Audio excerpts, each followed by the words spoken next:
La entropía es parte de la segunda ley de la termodinámica y mide pues el grado de caos que hay en una sustancia cuando hay un cambio de fase. Entonces, esto es delta S, que quiere decir cambio de entropía, y se mide en joules sobre Kelvin o calorías sobre Kelvin. Este es delta Q, que es el cambio de calor, es entre temperatura media. Este siempre se va a medir en Kelvin, la temperatura media. Y la temperatura media, pues esta es la fórmula, que es temperatura 1 más temperatura 2 entre 2. Y finalmente la entropía total es la suma de todas las entropías. Y ya si la entropía es igual a 0, el sistema está en equilibrio. Si es mayor de 0, está en equilibrio. Y si es menor a 0, pues entonces está disminuyendo la entropía. Este tema está muy relacionado con cambio de fases. Entonces, si no has visto el tema de cambio de fases, te sugiero que primero lo analices. Te presento un ejemplo. El ejemplo es: encuentra el cambio de entropía cuando 1300 gramos de hielo a 0 grados centígrados se convierten en agua a 25 grados centígrados. Considera los cambios de fase que intervienen.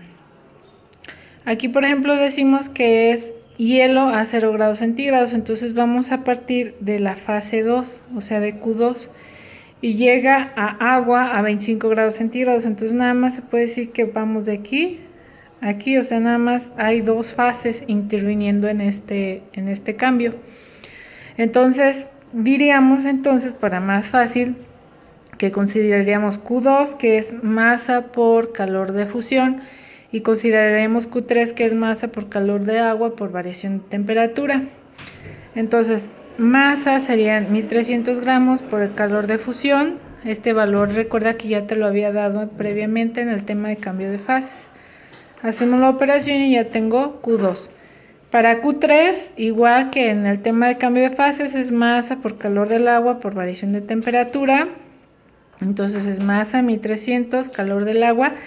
Y aquí acuérdate, es temperatura final menos temperatura inicial.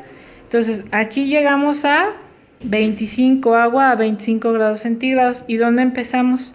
A 0 grados centígrados. Entonces por eso va a ser 25 menos 0. Y aquí tenemos el valor de Q3. Finalmente, para encontrar la entropía, en este caso lo vamos a llamar como entropía 2, S2 y S3, para ubicar que estamos en la fase 2 y en la fase 3. Entonces S2 sería Q2 entre temperatura media. Q2 ya dijimos cómo se calcula, y la temperatura media, aquí siempre vas a tener que usar los valores en Kelvin. Por eso yo te sugiero que en un inicio, si aquí tienes tus temperaturas en grados centígrados, también hagas la conversión en grados Kelvin. Por ejemplo, 0 grados centígrados equivalen a 273 grados Kelvin, 25 a 298 y 100 a 373. En este caso, para S2, empieza nuestra temperatura en 0 y termina en 0. Por eso, si tú sacas el promedio de 273 a 273 entre 2, pues te va a dar lo mismo. Entonces, siempre que estás aquí en un cambio de fase, por lo regular no es necesario sacar promedio. Sin embargo, lo saqué para demostrarte que es pues lo mismo. Entonces, aquí hacemos la división. Esta es la entropía número 2. Finalmente tenemos el valor de la entropía número 3, que va a ser Q3, aquí está ya como lo calculamos, entre la temperatura media. La temperatura media, recuerda, en la que iniciamos, en la que terminamos, se suman entre 2. Para Q3 iniciamos en 0 grados centígrados, terminamos en 25, entonces sería 0 más 25, pero recuerda que aquí lo vamos a manejar en Kelvin, entonces 0 equivale a 273 más 25 es 298. Sumados y sacando el promedio, esta es la temperatura media, que es la que se sustituye aquí.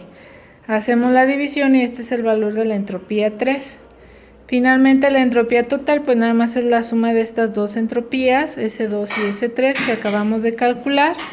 Y pues este es el valor de la entropía que estábamos buscando.